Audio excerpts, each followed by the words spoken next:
Salut à tous, c'est Bismart. On est de retour. 1 heure de débat. On va revenir sur nos débats classiques autour de la situation internationale. Mais évidemment, nous, ce qui nous intéresse, c'est au-delà même de l'aspect économique. Moi, ce qui va m'intéresser, là, d'ailleurs, assez largement cette semaine, c'est la façon dont les entrepreneurs ici, qui viennent débattre avec nous, vivent ce choc. Et puis, bien sûr, on débattra derrière des éventuelles conséquences. Et enfin, surtout qu'il peut y avoir quand même des conséquences directes, là, maintenant, sur, on va dire, l'ensemble de la situation économique du monde occidental. On a commencé à en parler hier. Il y a ce mot de stagflation qui va commencer à s'installer. Il va falloir, d'ailleurs, on sera avec un prof d'éco demain. On s'interrogera sur la stagflation, d'où ça vient, etc.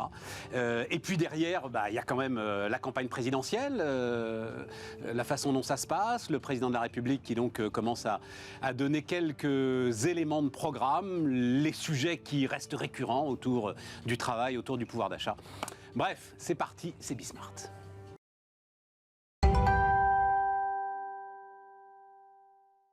Donc, autour de la table, Nicolas Doucerin. Salut Nicolas. Salut Stéphane. Fondateur de Valhumaine. Aziz Seni. Salut Aziz. Bonjour. Fondateur de BIMO, de C'est Mon Taxi à Dakar. Et, parce qu'on va en parler, coprésident de la commission du MEDEF sur les nouvelles responsabilités entrepreneuriales. Et puis, à distance, à Bordeaux, Stéphane Van Nuffel. Salut Stéphane.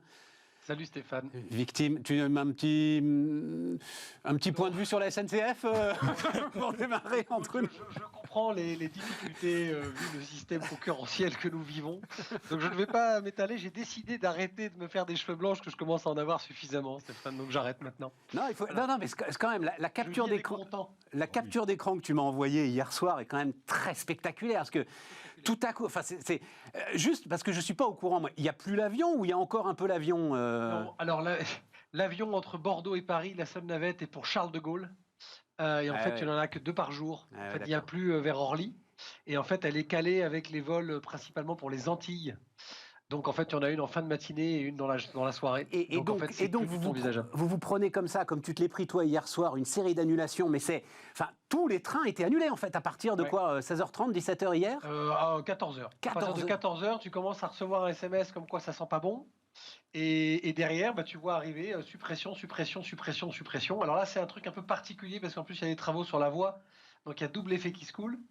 Sont les aiguilleurs de Nouvelle-Aquitaine. Donc il ne faut pas viser que toute la SNCF non plus, mais on a une petite bande de champions du monde, si je ne vais pas m'étaler là-dessus, sur cette partie-là. Et dans le contexte actuel, on sent bien que c'est hyper important d'améliorer les conditions de travail des aiguilleurs de la SNCF en Nouvelle-Aquitaine. Quand on voit ce qui se passe dans le monde, j'en ai souri et je te dis, c'est pour ça que j'arrête de me faire Ouais, tout à fait. Mais ce que je veux dire, Stéphane, c'est que, parce que moi, c'est ça qui m'intéresse. Et donc, vous avez perdu la navette. Enfin, vous avez perdu. Je crois que qu'il y a des plaintes qui sont déposées devant la Commission européenne par EasyJet, me semble-t-il.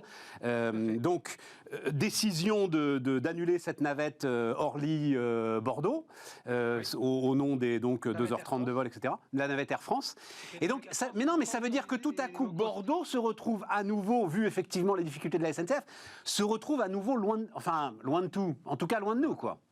Stéphane, si je peux me permettre, d'abord, moi je le prends quasiment toutes les semaines, le TGV, donc c'est pas toutes les semaines non plus. Je suis le premier à taper sur la SNCF quand il me faut un coup comme ça, parce que sur le coup ça te rend dingue. Mais le TGV a quand même été, c'est une vraie valeur ajoutée pour Bordeaux, le 2 heures centre de Bordeaux, centre de Paris, ça change tout par rapport à la navette d'Orly, où tu te mettais 3 quarts d'heure pour rentrer dans Paris. Enfin, moi, je suis ravi d'avoir le TGV. Là, maintenant, la problématique, tu l'as soulevée, mais c'est tout ce dont on parle souvent sur ce plateau. C'est qu'on devient dépendant, et pour des entrepreneurs, c'est pas possible, parce que tu perds ta liberté de mouvement, tu perds ta capacité d'adaptabilité et de flexibilité. Alors, heureusement, les nouvelles technologies, on le voit bien, on en tire le parti. Mais là, c'est terrible, parce que, tu le disais, Air France s'est vu retirer la navette par rapport au Covid et à des accords, mais ils n'ont pas autorisé les low cost à récupérer ce créneau. C'est ça. EasyJet n'avait pas le droit déjà de faire Paris-Bordeaux. Ils n'avaient pas le droit avant, donc ils gueulaient déjà, il y avait déjà des dépôts de plaintes, mais maintenant c'est encore pire. Donc tu peux aller à Lyon, tu peux aller à Marseille, tu peux aller dans plein de villes de France avec EasyJet, mais pas à Paris. de Bordeaux. Voilà, donc ça reste encore le petit côté bel endormi de Bordeaux. Non, mais tu vois, ce qui m'intéresse dans cette affaire, pour l'élever un peu, alors, pardon, l'image que je vais prendre est sans doute inappropriée, mais néanmoins quand même. On va parler ensemble, et je pense qu'ils vont avoir un problème dans la campagne avec la fermeture de Fessenheim. Quand tu vois, l'enfer est pavé de bonnes intentions. Et donc, tu vois des décisions qui sont des décisions dont ils savent très bien qu'elles sont irrationnelles, mais dont ils se disent, bon, c'est pas grave, finalement, ça n'a pas grande conséquence, on peut bien faire plaisir à tel ou tel camp politique. Et puis, boum, à un moment, les conséquences te rattrapent. À un moment, l'économie se venge. À un moment, l'aménagement du territoire se venge. Voilà, en voyant ta mésaventure, et donc notre mésaventure collective, parce qu'on aurait aimé que tu sois là, hier soir, je réfléchissais à ça et je me dis, tiens, quelque part, c'est un sujet intéressant et on va commencer avec ça, voilà. Et Stéphane, juste pour finir là-dessus, d'abord, c'est pas forcément, oui, c'est politique, évidemment, ce sont des décisions qui sont prises parce qu'il faut faire, tu sais, bonus-malus, hein, donc on donne d'un côté pour pouvoir recevoir de l'autre, donc ouais. je n'ai pas forcément tous les tenants, les aboutissants. Maintenant, au-delà du plaisir ou du manque de plaisir de ne pas être avec vous sur le plateau, t'imagines bien que je venais à Paris pour plein d'autres choses, oui. Également, d'un point de vue business, et donc, je le redis, c'est pas très grave parce qu'on peut faire beaucoup de choses à distance. Mais voilà, on est un peu dépendant sur ce coup-là. Bon, c'est un petit coup de gueule. Mais j'ai décidé d'arrêter de me faire des ulcères. Donc je le prends avec philosophie. Et ça vous inspire, Nicolas ? Non, mais je pense que ta remarque est la bonne. C'est-à-dire qu'aujourd'hui, et on en reparlera au niveau de la campagne présidentielle, on le voit bien quand on prend des mesures électoralistes pour plaire à telle catégorie, ils prennent des mesures totalement irrationnelles qui vont à l'encontre de tout pragmatisme, de toute logique. Et finalement, à un moment donné, ils sont tous rattrapés. Tu parlais de Fessenheim aujourd'hui, on pourrait parler aussi de l'armement. Regardez les Allemands qui viennent de prendre la décision de réinvestir 100 milliards parce qu'évidemment la guerre est en Europe et qu'on commence à se dire finalement on a peut-être intérêt quand même à revoir quand même notre armement, notre armée et pour se protéger parce qu'on sent, on entend le bruit des canons et on voit le danger. Et on s'aperçoit que voilà, un certain nombre de politiques qui sont contre les armes, contre l'armement, contre le budget militaire, il y a un moment donné, on est bien content de les avoir. Voilà. Aziz ? Oh, ce que vit Stéphane, j'ai aussi une pensée pour tous ces collaborateurs qui vivent en banlieue parisienne, en banlieue lyonnaise, en banlieue marseillaise, qui vivent aussi des suppressions de trains de banlieue tout le matin ou tard le soir. C'est des trajets à rallonge. Alors oui, le slogan c'est laissez la voiture et prenez les transports en commun, sauf qu'en face on met pas les moyens humains et les moyens techniques. Je vais pas parler des moyens financiers parce que la SNCF... C'est comme ça que tu as commencé ta carrière d'entrepreneur il y a combien de temps, Aziz ? Il y a une vingtaine d'années. Il y a une vingtaine d'années en transportant les gens de Mantes-la-Jolie. On a essayé d'y répondre avec du véhicule et du transport collectif. Mais oui, c'est un vrai bordel parce qu'on ne peut pas gérer son agenda, qu'on soit salarié ou entrepreneur. On ne peut pas gérer son agenda. Et Stéphane l'a dit tout à l'heure, c'est que pour une émission, bon, ok, mais il y a toute une histoire business derrière, il y a des manques à gagner, il y a des choses qu'on reporte. C'est une perte de temps pour une histoire.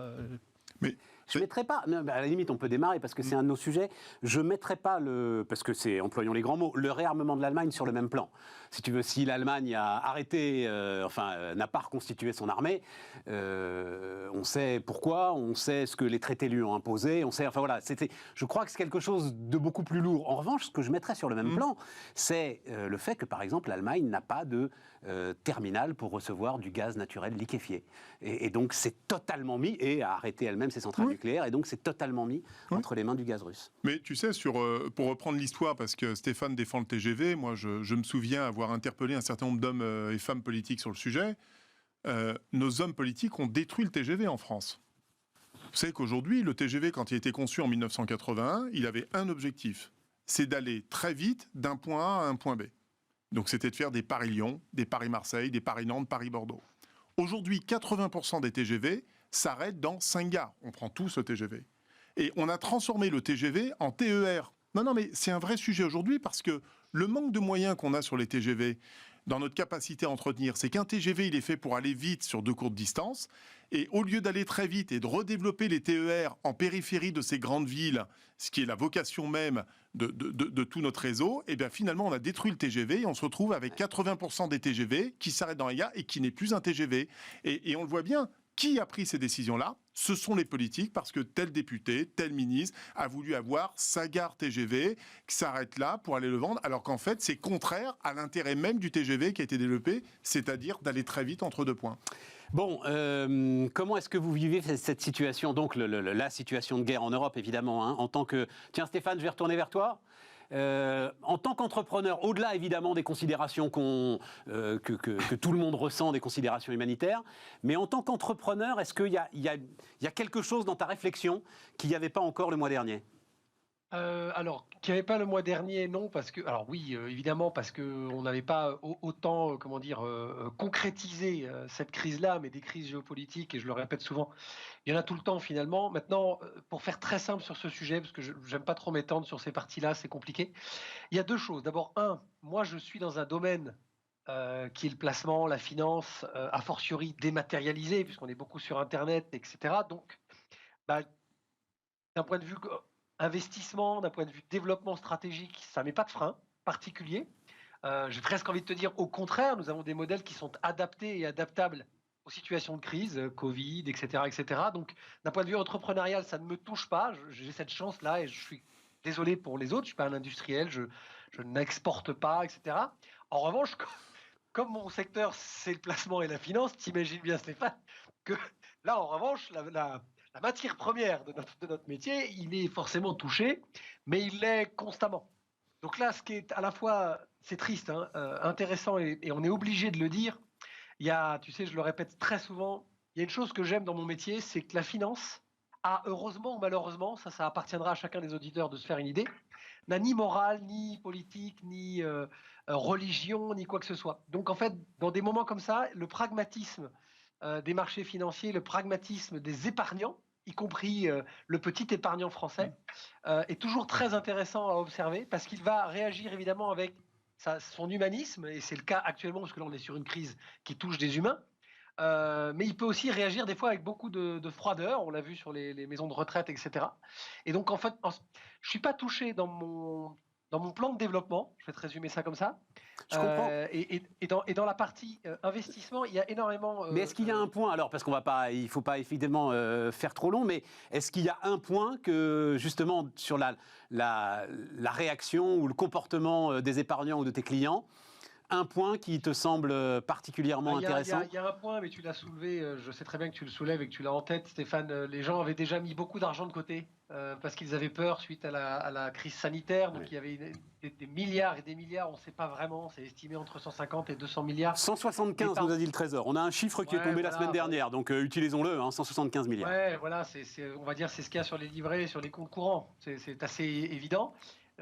J'ai peur que ça continue à s'accentuer et que finalement cette épargne ne revienne jamais. Je l'avais appelé de mes voeux. Moi, j'espérais que la réouverture des bars, des restaurants, etc., du tourisme allait faire que les Français allaient finalement utiliser une partie de cette épargne de précaution pour consommer. Et en fait, j'ai bien peur que l'anxiogénéité généralisée de cette crise, parce qu'on ne sait pas trop si on est en guerre ou pas en guerre, est-ce qu'on est co-belligérant ou pas co-belligérant, tu l'as rappelé. Voilà, donc... nous, on regarde ça avec beaucoup d'attention. Je sais qu'il y a toujours des opportunités dans les marchés financiers. C'est très froid de le dire. Je ne dis pas qu'il faut se nourrir sur le dos de l'Ukraine ou de la Russie, mais il faut être très attentif. Et j'ai envie de te dire, dans ce genre de tempête, c'est là que c'est intéressant de voir les pilotes des sociétés de gestion, parce que là, la gestion passive, la gestion active, ce grand débat entre est-ce que je vais laisser mon argent dormir tranquille ou est-ce que je vais faire confiance à un professionnel qui maîtrise ces aspects géopolitiques extrêmement complexes, parce que la Russie et l'Ukraine, c'est extrêmement complexe. C'est là qu'on va pouvoir voir s'il y a de l'intérêt à faire appel à ces gens-là. Donc voilà pour te répondre, yes. Je ne suis pas plus touché que ça. Nicolas, en tant qu'entrepreneur ? Alors, oui, ta question c'était entre il y a un mois et aujourd'hui.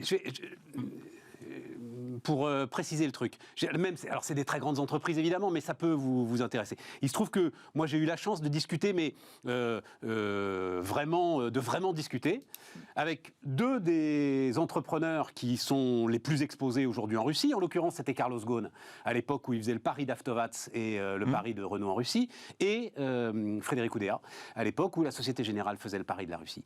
Et c'était un pari profond sur ce qu'on a pu appeler la fin de l'histoire. C'est-à-dire c'était, voilà un peuple qui va sortir d'une forme quand même de sous-développement et devenir un formidable marché de consommation, d'innovation, de vitalité, etc. Eh ben non. Voilà. Et donc, je trouve que c'est un choc. Et alors, toi, Aziz, qui investit en Afrique, j'attends. Mais je trouve que pour moi, c'est un choc profond sur la façon dont l'histoire s'écrit et comment est-ce que les choses ne sont pas linéaires à partir du moment où tu as un gars qui décide que ça ne va pas se passer comme ça, quoi. Voilà. Oui, alors maintenant c'est très compliqué sur le plan géopolitique. Maintenant, pour revenir à ta question précise sur l'économie, je pense qu'on va avoir... on quitte une crise quand même depuis 2 ans et demi qui nous a quand même particulièrement impacté, dans une autre crise qui, à mon avis, est d'ailleurs beaucoup plus inquiétante encore, parce que l'économie, c'est une chose, mais on va tous espérer que ça prenne fin le plus rapidement possible, dans l'intérêt de tous, hein, parce que c'est quand même ce qu'il y a de plus important. Maintenant, sur le plan économique, je pense qu'on ne mesure pas encore toutes les mesures que nos gouvernants viennent de prendre, les conséquences que ça va avoir sur l'économie. La violence du choc. Ça va être très violent dans certains domaines. Et comme le disait Stéphane tout à l'heure, ce qui est terrible, c'est que dans toute crise, il va y avoir des opportunités à saisir. C'est indéniable, on le voit bien dans les métiers de l'armement. Mais si on prend ne serait-ce que sur l'énergie aujourd'hui, enfin moi, ça fait 2 semaines et demie que j'arrive pas à remplir ma cuve de fioul. Ça fait 2 semaines et demie. Impossible d'avoir un créneau de remplir. Il faut quand même la remplir. Ça a doublé de prix. Je parlais avec des entrepreneurs dans le métier de l'artisanat, tous ceux qui fabriquent, je disais encore des producteurs qui utilisent aujourd'hui le gaz et le pétrole, aujourd'hui qui n'arrivent plus à s'approvisionner et dont les prix ont explosé. C'est-à-dire que le prix de revient de leurs produits, ils ne peuvent pas augmenter les tarifs de 200, 300 ou 400%. Donc il y a des conséquences terribles. On pourrait parler à nouveau du tourisme. Je lisais dans les Échos il y a quelques temps, je ne sais pas si vous l'avez vu, il y a plus de 600 avions qui sont bloqués aujourd'hui en Russie. Donc Poutine dit, écoutez, venez les chercher, parce qu'ils appartiennent à d'autres pays, sauf qu'ils ont interdiction de vol. Ils appartiennent à des sociétés de leasing. Ils appartiennent à des sociétés de leasing, sauf qu'ils ont interdiction de voler, mais eux, ils doivent quand même payer les traites. Et tout le monde se retrouve bloqué dans le système. Donc tout ça, ça va descendre en cascade. J'étais à Marseille avant-hier, vous allez, excusez-moi de citer, dans un décathlon, les rayons sont défoncés. Je posais la question, il m'a dit, on n'a plus de vélos. On n'a plus de matériel, on a des problèmes d'approvisionnement, on a des ruptures. Les magasins sont défoncés, comme on le dit dans le jargon. Défoncés. Donc tout ça, on ne le mesure pas encore, mais là, il va falloir trouver de l'agilité, trouver des idées, parce qu'il va y avoir des conséquences non négligeables sur un très grand nombre d'entreprises. Aziz ? Je préciserai ma question par rapport à toi, Aziz. Donc je l'ai dit, c'est pour ça que je l'ai cité. Tu investis à Dakar, tu investis en Afrique. Oui. Le discours, et c'est pour ça que j'en parlais, le discours de Carlos Ghosn sur la Russie, par exemple. Carlos Ghosn, il avait un discours comparable sur la Russie, sur la Turquie et sur le Brésil. Et donc c'était un discours basé sur, je vais appeler ça, l'évidence du développement. Voilà. À un moment, forcément, ces peuples vont en sortir et vont se développer et devenir des grands marchés de consommation. Tu restes convaincu de ça en ce qui concerne le Sénégal, par exemple, là où tu travailles et là où tu investis? Moi, j'ai 2 casquettes. La première casquette, c'est l'investisseur immobilier en banlieue. On fait de la petite surface, on achète, on met en location.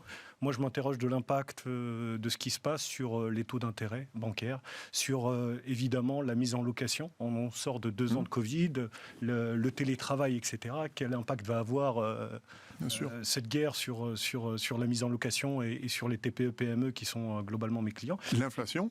Et de l'autre côté, ma casquette d'entrepreneur à Dakar, où j'exploite une société qui fait de la formation de jeunes diplômés au chômage au métier d'entrepreneur taxi, et la vente par crédit, contrat de location-vente de taxi. Alors forcément, qui dit taxi dit carburant. Le ministre de l'énergie russe qui commence à menacer en disant je ferai péter le cours à le faire monter à $300, je crois, ça date d'hier. $300 le baril, je vais te dire, des taxis à Dakar ou au Cap ou à Alger, il va y en avoir qui vont être garés sur le parking. Donc ça va mettre beaucoup de gens sur le carreau. Là-bas, il n'y a pas de PGE, il n'y a pas d'aide, il n'y a pas le système social. Tu travailles, tu manges, tu ne travailles pas, tu ne manges pas. La règle, elle est simple. Donc il y a une question derrière qui est humanitaire, sociale et Je vais aller encore plus loin. On a les cours du blé qui sont en train de flamber. Je lisais et j'entendais, parce que là, pour le coup, c'est remontée de terrain direct Dakar de mon responsable sur place. On commence à s'inquiéter de pouvoir manger. Là, on est sur la pyramide de Maslow et sur le premier niveau, c'est l'alimentaire. Ouais. Donc, quand tu as un pays, un continent qui commence à s'interroger de savoir, déjà qui n'était pas en grande forme, mais qui en plus commence à se poser la question de savoir si demain ou après-demain on va pouvoir manger, là il y a une interrogation, parce que là c'est un baril de poudre, et on aura un front qui sera un front de guerre sur le nord, et un front humanitaire qui sera sur le sud. Parce que là, je vais bien mettre au défi toute l'Europe sur le sud, de bloquer des migrations, mais qui seront des migrations un peu différentes. Donc pour moi, il y a une véritable inquiétude. Moi, je tire mon chapeau et je m'inquiète aussi pour tous nos entrepreneurs français installés à l'étranger, en particulier en Afrique, ceux qui portent un peu ce que j'appelle le Made by France.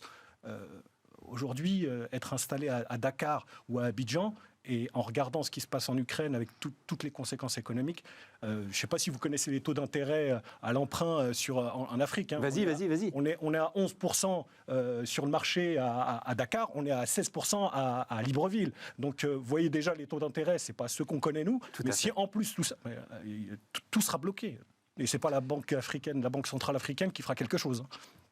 Bon, juste, alors c'est pas tellement une correction, mais parce qu'on en parlait hier avec précision, l'enjeu effectivement sur la hausse des cours pétroliers, c'est le fait de savoir, ce qui s'est passé hier, c'est que les Américains ont commencé à parler d'un embargo sur le pétrole russe, et en gros ce qui a été calculé, Jean-Pierre Petit nous disait ça hier, c'est que si les Américains et les Européens, et on ne parle que du pétrole là, on ne parle pas du gaz, prononçaient un embargo sur le pétrole russe, alors effectivement on se retrouvait avec un baril à, c'est pas $300, mais 185, 190, ce qui est de toute façon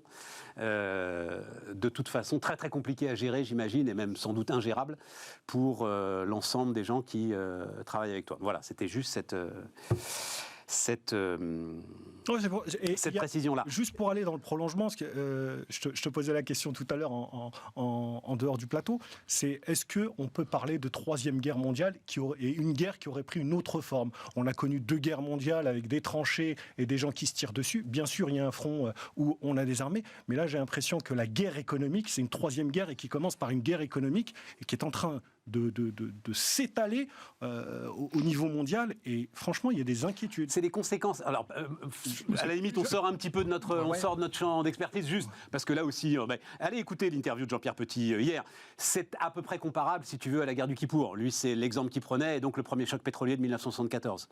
C'est-à-dire qu'on a déjà connu des séquences comme ça. Monsieur. On a connu des séquences, donc il citait la guerre du Kippour, 74, deuxième choc pétrolier, la guerre en Irak, 1980, 11 septembre 2011, tu as déjà eu des séquences de guerre avec des impacts matières premières et pétrole qui ont été des impacts très très forts. La guerre du Golfe, hein. Et la guerre du Golfe 91 évidemment. 2 août 90 pour l'invasion du Koweït par l'Irak. Ça, tu vois, je pense que ça suffit pas à qualifier ce qui se passe de Troisième Guerre mondiale. Mais là, je pense qu'on sort un peu de notre domaine d'expertise. On peut poser des questions sans avoir... Tout à fait. Non, les experts en stratégie te répondront qu'à partir du moment où tu livres des armes, c'est ce qu'on a fait. T'es belligérant. T'es co-belligérant pour l'instant. Voilà, t'es co-belligérant. Face à ça, donc, les amis, la question. Stéphane, je me retourne vers toi. On ouvre à nouveau les vannes budgétaires, aucun problème. Donc ça se prépare. On est sur des plans. Alors ce ne sera pas le quoi qu'il en coûte, dit Bruno Le Maire. Donc revenons en France. Assistance, donc blocage des prix du gaz jusqu'à tant qu'on en aura besoin. Sans doute de nouveaux chèques essence, de nouveaux chèques énergie pour des publics ciblés cette fois-ci. Visiblement, on ne va pas refaire pour 38 millions de Français. Le calcul, donc Bercy a envoyé hier un chiffre en disant que jusqu'à présent, le blocage des prix de l'électricité, la limitation de la hausse du prix de l'électricité et le blocage des prix du gaz avait coûté 25 milliards d'euros. Allait coûter 25 milliards d'euros à partir du moment où on continue à bloquer le prix du gaz, voilà, c'est ça. 25 milliards d'euros, c'est ce que ça coûtait déjà si on inclut les pertes d'EDF. Donc il faut monter à 30-35. Juste pour vous donner, parce que quand même on a donné beaucoup de chiffres sur le quoi qu'il en coûte, le coût budgétaire, puisqu'on l'a maintenant, le coût budgétaire 2020, c'est 49 milliards. Donc on va pas être très très loin quand même de cette histoire. Aucun problème, c'est nécessaire, Stéphane? Aucun problème, non, pas aucun problème. C'est jamais, c'est des montants qui sont quand même très importants, Très et importants. surtout qu'on reporte sur l'avenir. Donc si on est obligé de les mettre là, on va le dire ça comme ça. Moi, je réfléchis, tu sais, toujours en entrepreneur, j'imagine mon budget. Si je le mets là, c'est quelque chose que je ne mets pas ailleurs ou que je ne mettrai pas demain ailleurs. Maintenant, est-ce qu'on a vraiment le choix?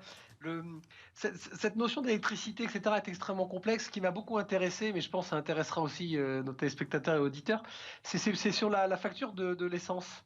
La facture de l'essence, c'est très intéressant parce que vraisemblablement, le petit cadeau de l'automne, j'appelle ça cadeau, hein, que faisait l'État, devait coûter, alors je ne sais plus, je ne vais pas dire de bêtises, mais grosso modo 1 milliard.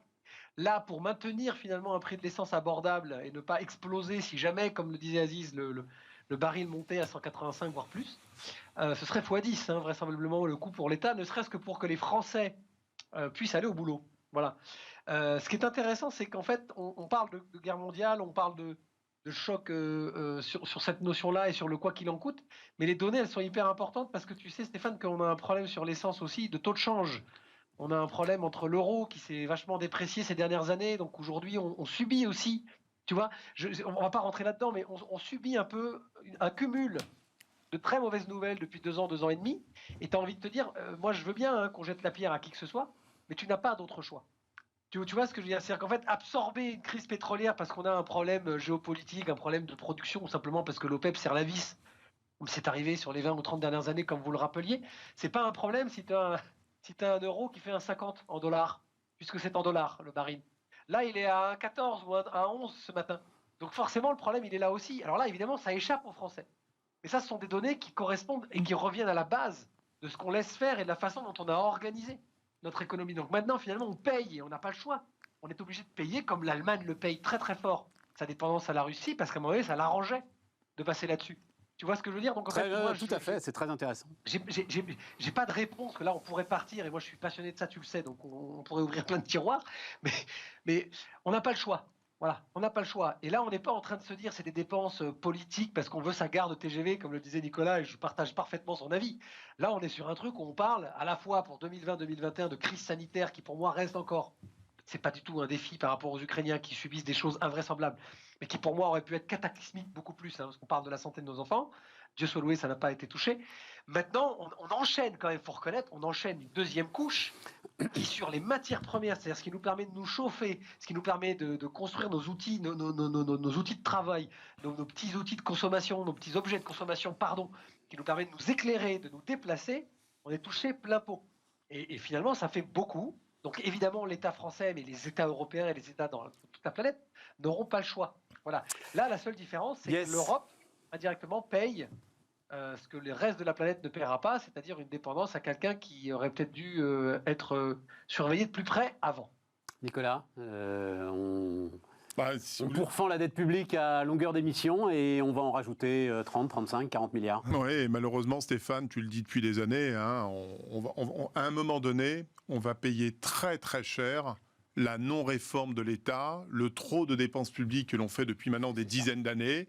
Et je veux dire, il y a un moment donné, on va le payer très cher, parce que le très gros risque... C'est qu'il est gorgé de taxes, le litre d'essence. Il a raison, Stéphane, de parler de l'euro et du dollar. 60% mais il est gorgé de taxes. 2 euros, c'est quasiment 1,20 € qui part dans les caisses de l'État. Moi, ce qui m'inquiète le plus, c'est effectivement ça, parce qu'il n'y a pas de limite. Donc, on fait de la dette, de la dette, de la dette. Et vous connaissez tous le sujet aujourd'hui. C'est lorsque les taux vont à nouveau fortement réaugmenter. Et là, c'est... Oui, mais alors c'est un avantage, ce qu'on est en train de vivre, c'est que ça éloigne cette perspective. Tu vois, cette perspective était déjà lointaine, mais alors là, elle s'éloigne encore. Elle est court-termiste. Je veux dire, il y a un moment donné, on est en train d'ajouter.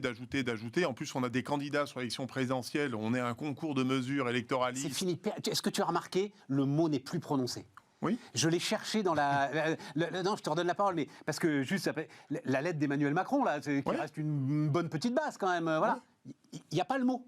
Non, il n'y est pas. Vous ne le trouverez pas. Alors que dans la campagne d'Emmanuel Macron de 2017, je rappelle que c'était de ramener le déficit de la France c'était quoi, 2,2%. Ouais, alors il y a le mot déficit parce qu'il dit nous avons amélioré nos déficits jusqu'au Covid.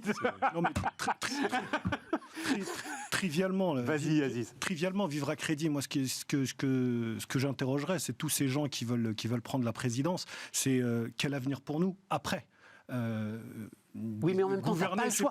Stéphane nous le dit, t'as pas le choix là maintenant. Non, là tout de suite, c'est une mesure d'urgence. Je dis pas qu'il faut pas y passer. C'est évidemment qu'il faut bien évidemment emprunter parce que de toute façon, on n'a pas les sous. C'est juste le après. C'est pas parce qu'on emprunte et on gère l'urgence qu'il n'est pas intéressant de regarder à 3 ans, à 5 ans ou à 7 ans. Et là, moi, il y a que 3 leviers.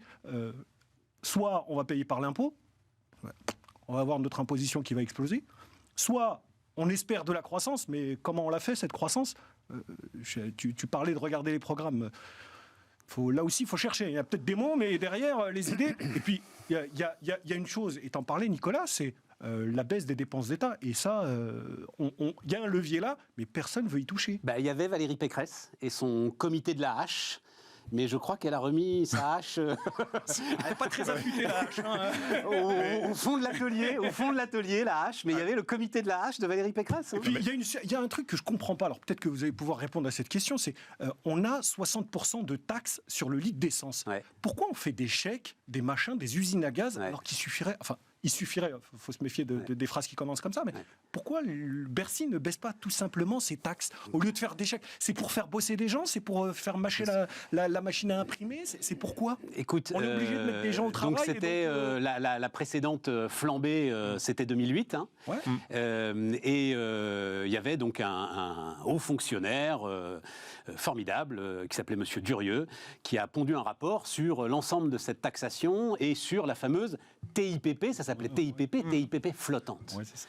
Mon vieux, je crois qu'avec les actuaires qui s'occupent d'assurance, c'est le truc le plus compliqué que j'ai lu en économie depuis 20 ans que je m'intéresse de près à l'économie. C'est-à-dire que, pardon d'employer ce terme, c'est un merdier indémerdable parce que ces taxes ensuite elles sont affectées à droite, à gauche, etc. C'est des dizaines de ramifications. C'est des dizaines de ramifications. Tu vois, c'est comme un programme de change management dans une entreprise.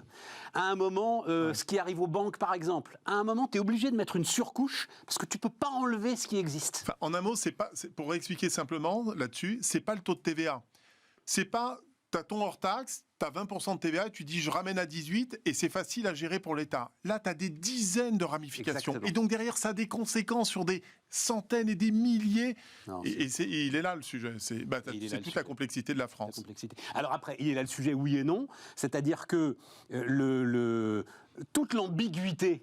Vous êtes conscient que ce que vous venez d'expliquer, le citoyen lambda l'entendra pas. Hein. On est sur Bismarck. D'abord, je crois que c'est qualifié, je sais. Peu importe, il peut aussi s'intéresser. Mais le sujet, mais c'est là où c'est toute l'ambiguïté de notre système.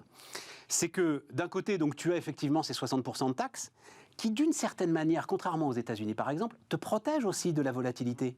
C'est-à-dire que comme le cours du pétrole, c'est à l'arrivée 10, 15, 20% du prix final de l'essence, tu n'es jamais qu'à 2 €. Tu n'es jamais qu'à 2 € alors que tu devrais être à 4, à 6 ou à 8 si tu étais directement indexé sur le prix du pétrole. Tu vois ce que je veux dire ? C'est comme nos fonctionnaires pour l'économie française. Exactement. C'est exactement la même chose. Exactement. C'est-à-dire que c'est tu as un poids de la fonction publique qui te permet d'amortir les chocs. Qui amortit, mais par contre, quand on redémarre, on redémarre globalement et généralement un peu moins vite que les autres. Voilà. Bon les gars, il faut qu'on marque une pause. On marque une pause, on se retrouve dans un instant.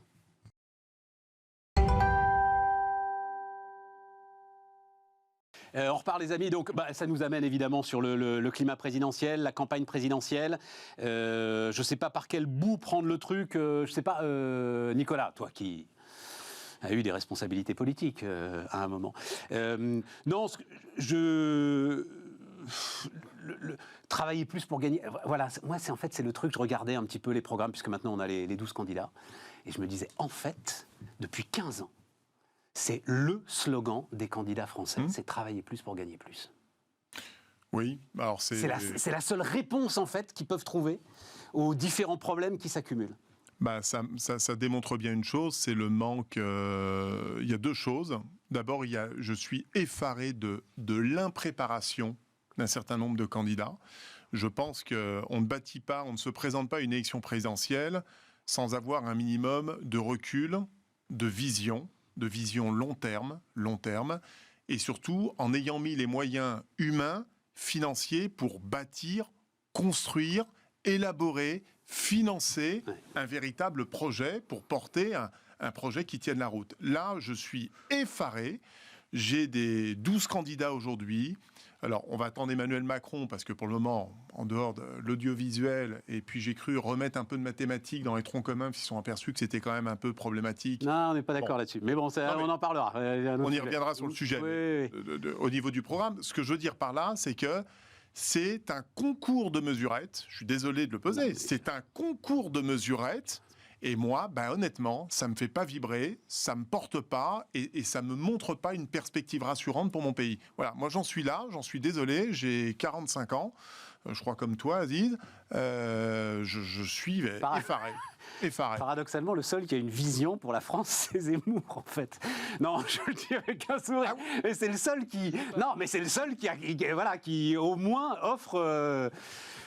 une perspective. Pour ceux qui aiment les films d'horreur. Non, mais c'en est une. C'est ça une perspective. T'as le droit de penser.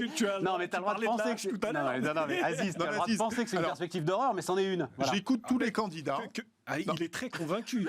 Alors, justement, pour rebondir sur ce que tu dis, c'est que en fait, les trois quarts ne se présentent pas parce qu'ils ont un projet ou une vision. Ils se présentent pour leur petite carrière. Ouais. C'est un passage obligatoire. Quand tu fais 1, 2, 3% et que tu sais que tu vas à la ramasse, tu te présentes pas. Oui. C'est de la symbolique. Oui. Et cette symbolique, alors, je veux bien sur les candidats d'extrême gauche, Artaud, Poutou, etc. C'est sympathique. C'est là, c'est cosmétique presque. Il y a un petit calcul politique pour d'autres, etc. Mais pour les trois quarts d'entre eux, c'est un passage obligé. Quand tu t'appelles Anne Hidalgo et que tu vas faire l'équivalent d'un fromage allégé 1% ou 2%, c'est bien pour un fromage allégé, mais quand tu fais 2% à l'élection, tu restes chez toi. Mais elle a besoin. Oui, mais elle ne savait pas qu'elle allait le faire. Non, elle était piégée. Elle y croyait. Non, elle y croyait. Non, mais justement, c'est encore plus grave. Non, mais c'est vrai d'un gars comme Dupont-Aignan, quoi. Par exemple, ça, c'est assez clair que tu vois pas quelle perspective il a. Quoi. Ensuite, effectivement, je partage ça, c'est qu'il n'y a pas de vision, donc il n'y a pas un engouement. Moi, j'ai pas un engouement sur cette présidentielle. Il n'y a pas un élan, il n'y a pas quelqu'un qui te propose quelque chose, un super challenge pour le pays à 5 ans ou à 10 ans, où tu te dis, ouais, chouette, on va y aller. Oui, je suis d'accord avec toi. Non, mais attention à ce que je vais dire. Je veux faire attention pour pas que ce soit coupé.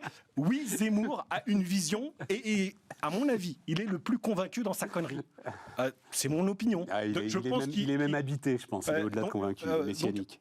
Donc oui, c'est vrai. Je pense que c'est aussi une des raisons pour laquelle il est très suivi. C'est parce que il est très convaincu. Ça ne veut pas dire que j'adhère à tout ce qu'il dit, d'ailleurs. Mais tu vois, Aziz, c'est intéressant parce que ça, c'est une des... Je vais te donner la parole, Stéphane, pardon.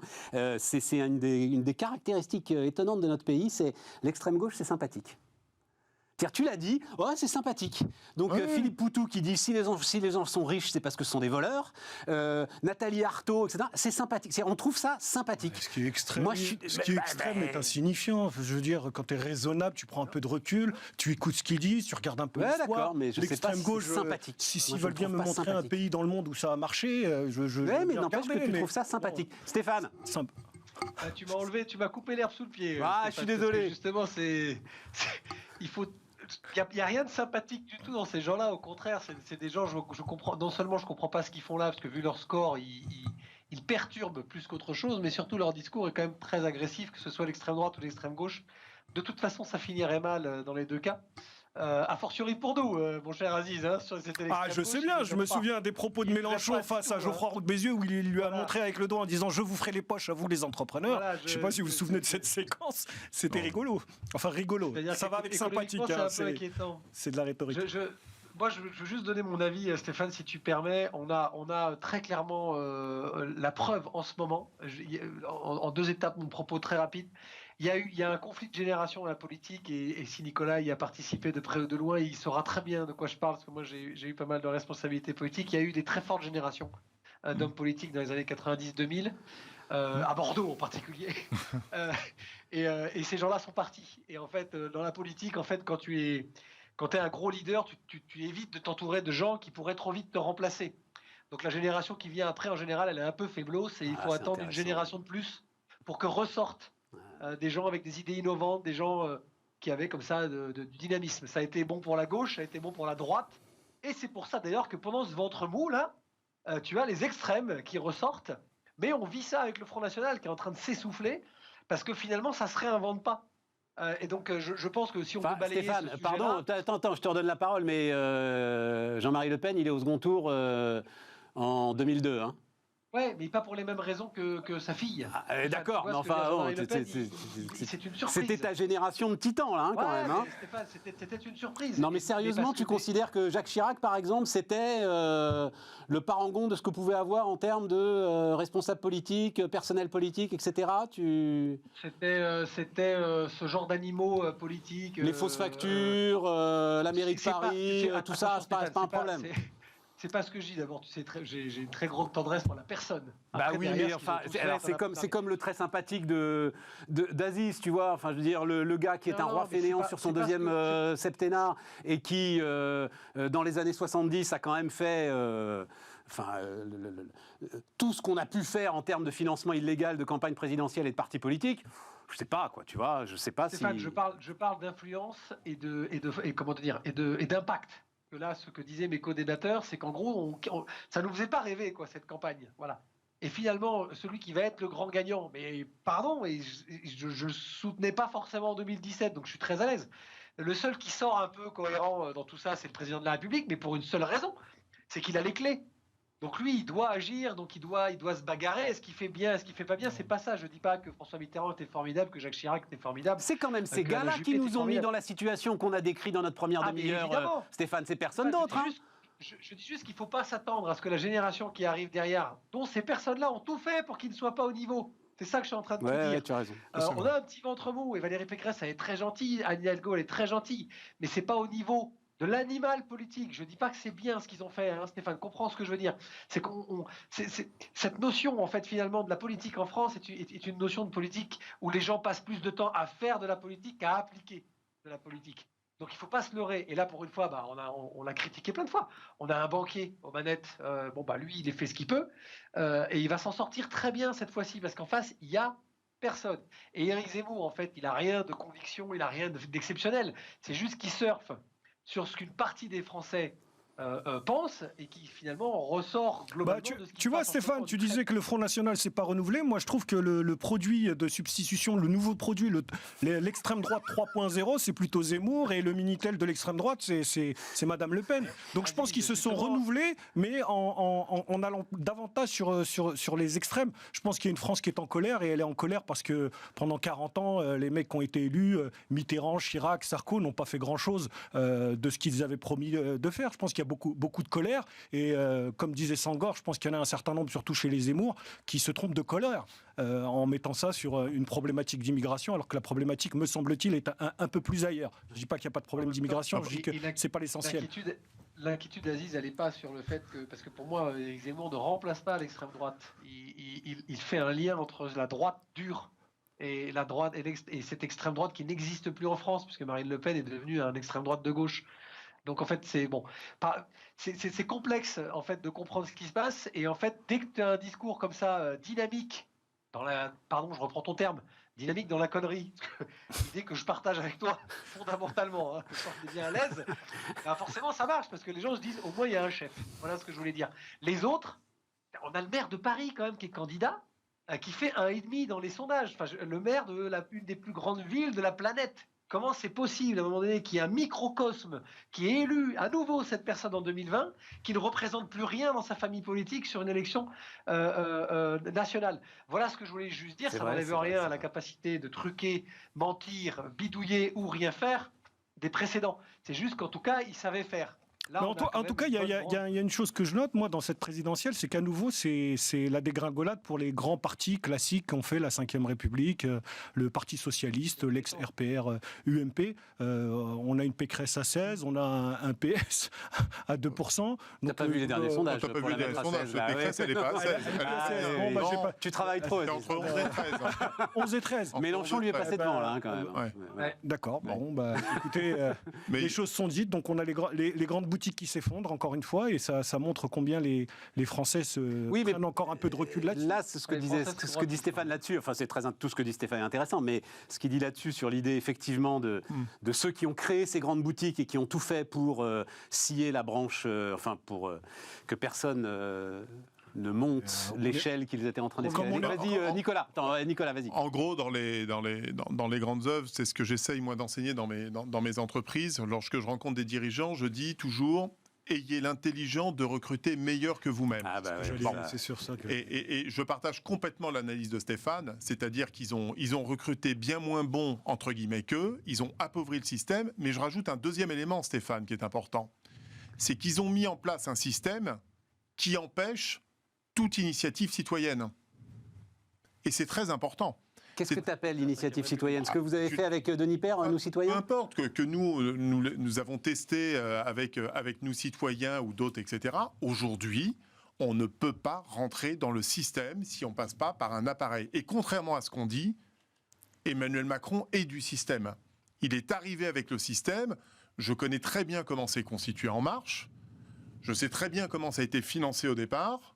Et je sais très bien comment il a poursuivi après. Mais il est venu par le système. Il est construit par le système. Bien sûr. Et aujourd'hui, si tu veux prendre des gens avec un peu de neurones, d'intelligence qui viennent de la société civile, on a mis en place un système qui t'interdit de rentrer. On le voit notamment avec le système des parrainages et la publication obligatoire. Au début, tu sais, c'était à 200, je crois, sous François Mitterrand. Puis on est passé à 500. C'était anonyme. Maintenant, on doit l'afficher. Et toi, tu voudrais quoi? Parce que l'autre système, c'est 200 000 signatures ou 500 000 signatures de citoyens. Enfin voilà. Mais il faut quand même il faut un tamis quand même. C'est pas possible. Évidemment. Déjà, on en a trop là. Donc. Et il ne s'agit pas d'avoir 200 candidats qui se présentent à l'élection présidentielle. On est bien d'accord. Ce que je veux dire, c'est que le système de financement, il faut s'en rendre compte. Pourquoi est-ce que Xavier Bertrand est allé rejoindre la primaire de la droite, d'après vous? Il y a une seule raison. Il n'avait pas 1 euro dans les caisses. Il n'avait pas l'argent. Son seul moyen, c'est qu'on lui a dit à un moment donné, mon petit, c'est que si tu veux faire un premier tour et gagner, il te faut 10 millions d'euros. Et le seul moyen d'avoir les 10 millions, c'était d'aller à la primaire LR, parce que la condition, c'est tu reviens dans la famille, tu participes à la primaire, et en contrepartie, tu auras tes 10 millions pour faire ton premier tour. Donc charge à toi de rassembler le plus largement possible. Et qu'est-ce qu'on a fait? C'est pas le système, ça. C'est. Seul, il n'aurait pas pu le faire, oui, parce qu'il n'avait pas l'argent. Oui, mais c'est normal. Enfin, il faut pouvoir organiser des meetings, avoir des affiches, imprimer des flyers. Mais oui. Donc tu reviens à avoir une très grosse machine politique. D'accord, avec suffisamment d'adhérents quand même. Je rappelle que le RPR, il y a 40 ans, c'était 2 millions d'adhérents. Avec le Parti communiste, c'était les deux plus grands partis. Je parle il y a 40 ans. Aujourd'hui, quand un parti politique a 50 000 adhérents, il est dans le top 3 au niveau national. Ouais. Je parle d'adhérents payants. Ouais. Je rappelle que chez nous, citoyens, on en a eu 18 000 et on a levé 1 200 000 euros. Ce qui était déjà énorme à l'époque. On est parti d'une feuille blanche et ça a été fait en 9 mois avec Denis Père. Mais c'est très compliqué parce que derrière, il faut des moyens financiers colossaux. Et avec le système d'adhésion, de financement et de partis politiques aujourd'hui, le système est très verrouillé. Voilà. Ouais, très verrouillé peut-être, sûrement. Oui, non. Une des problématiques, c'est que l'impact de la politique sur la vie au quotidien, tu prends ton VTC, tu discutes avec ton chauffeur, tu vas dans un café, etc. La plupart des gens se disent que la politique et les politiciens n'ont plus d'impact sur leur vie. Oui, mais là, attends, pardon, Aziz. On l'a vu un petit peu plus pendant la peut-être que là, on va réaliser que des choix, par exemple, en matière énergétique, ça a eu une influence sur ta vie, tu vois. Voilà. Là, il y a un retour du réel là-dessus. Je ne suis pas de cela. Je sais bien que la décision politique a un impact sur nos activités, etc.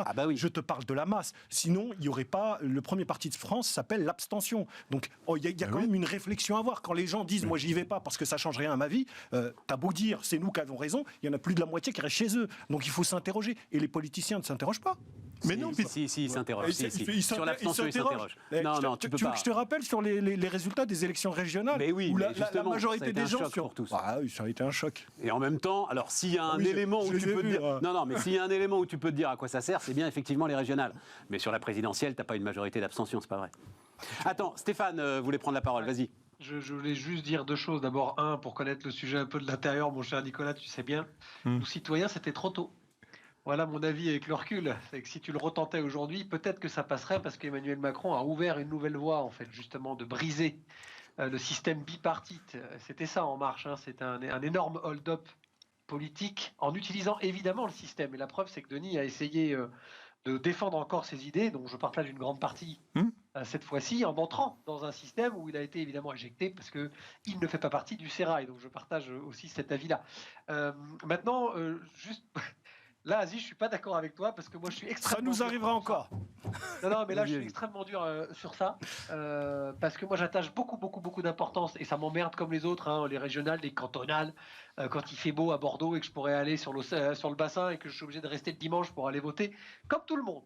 Mais va demander à un Russe ou à un Ukrainien en ce moment si c'est pas important de voter. Et en fait, à force de dire les politiques servent à rien, donc je vote plus, je machin, en fait, on brise ce qui fait le système. Notre système, il est à nous.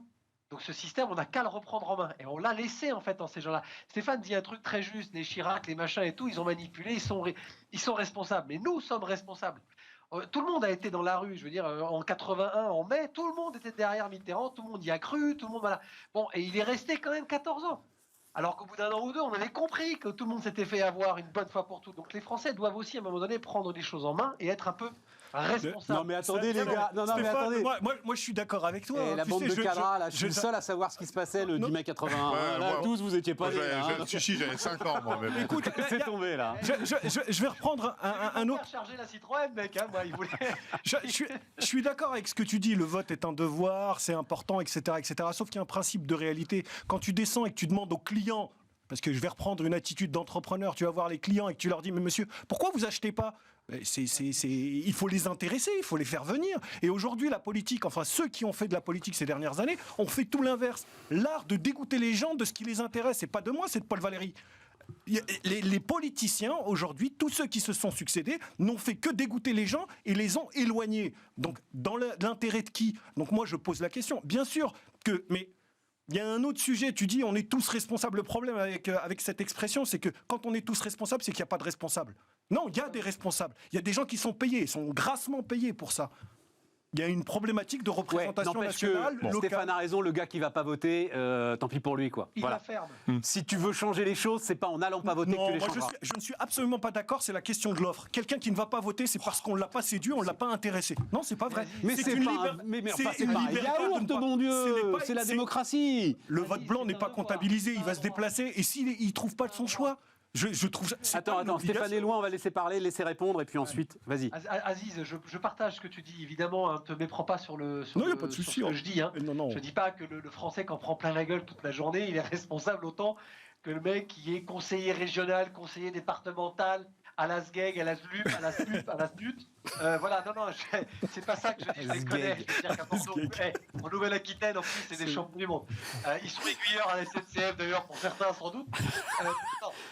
Ce que je dis, c'est que les Français se méprennent fondamentalement sur notre Constitution. Ça n'est pas un droit. Le vote, c'est devenu un devoir. Bon, les gars, il reste... alors, mais un mot, parce que je voudrais quand même qu'on parle de ce classement du Financial Times qui met value humaine. Un mot, je vais dévoiler l'un de mes entretiens avec Emmanuel Macron quand il était président d'En Marche et qui m'avait reçu quand j'étais président moi-même de Nous Citoyens. Il m'a dit à la fin de notre entretien, cher Stéphane, il m'a dit « Je suis un peu jaloux, Nicolas, de votre slogan. Moi, j'ai inventé le ni droite ni gauche. Et vous avez inventé le social pour l'homme, libéral pour entreprise, écologique pour tous. Et je vois remarquer, c'est plutôt bien trouvé. » Voilà. Super. L'anecdote d'Emmanuel Macron. Super. Bon alors, comment est-ce que Valumène, donc combien de salariés Valumène On est 10 aujourd'hui. 10, voilà. Comment est-ce qu'une boîte de 10 salariés peut se retrouver dans un classement du Financial Times? Parce que donc c'est classement du Financial Times des entreprises européennes en plus forte croissance, c'est ça Oui, c'est ça. Alors en fait, l'exercice a été fait. D'abord, il y a eu un premier classement qui est paru dans les Échos il y a maintenant 3 semaines, qui est le top 500 des champions de la croissance. Et donc, Valumène, j'ai été appelé il y a 6-7 mois en disant, écoutez, on a été sur société.com, on a vu la croissance de Valumène et vous pourriez rentrer dans les critères, est-ce que vous voulez remplir le dossier? Donc, j'ai rempli mon dossier il y a 6 mois. Sans déconner. Et là, Valumène... Attends, petite question commerciale. Faut payer pour faire partie du... Non, faut pas payer. Totalement gratos. Okay. Non, c'est totalement gratuit. C'est ouvert à toutes les TPE-PME. Alors, il y a des critères. Il faut faire plus de 200 000 euros, je crois, de chiffre d'affaires. Il faut avoir trois exercices sur 3 bilans. C'est fait de manière très sérieuse par les Échos. Je précise que j'ai dû remplir un questionnaire de 15 pages, transmettre les bilans, attestation des commissaires aux comptes. Ils contrôlent, ils vérifient, ils vous posent des questions complémentaires si jamais il y a des choses qu'ils trouvent... je sais pas. Ils font leur job. Ils font leur job. Et puis j'ai appris, donc il y a effectivement 3 semaines, Valumène, champion de la croissance, à la 22e place. Alors pour l'année 2022, j'ai trouvé ça génial en termes de communication. Et j'ai été appelé il y a 15 jours pour dire, en plus de ça, vous intégrez le top 1000 européen. Et donc, Valumène est à la 139e place et on fait partie des 140 entreprises françaises en plus forte croissance sur 3 exercices. Mais, parce que, il y en a des boîtes de 10 salariés, il doit y en avoir... un petit million, quoi, quand même. Ouais. Voilà, à peu près un petit million, moins d'1 million peut-être, mais un petit million. Mais ils peuvent pas. C'est physiquement impossible, même en allant sur société.com, d'aller regarder les bilans de tout le monde. Donc il y a un espèce d'écrémage qui se fait. Non, c'est vrai, mais je pense c'est un peu comme le classement des grandes fortunes. C'est-à-dire, vous avez plein de grandes fortunes qui devraient être dans le classement des 500 en France et qui n'y sont pas. Ouais, d'accord. Bon, donc d'abord, il faut quand même postuler, il faut répondre. Ouais. Donc, moi, je l'ai pris parce que c'est vrai que j'ai été contacté et c'est vrai que tout ce qui favorise les TPE, les PME, où, voilà, on est tous à se mobiliser. C'est pas à toi, Stéphane, je vais apprendre ça. Je trouve ça génial. D'ailleurs, j'ai découvert des tas d'entreprises françaises qui sont en très forte croissance dans plein de domaines. Et c'est vrai que Valumène occupe une très belle place.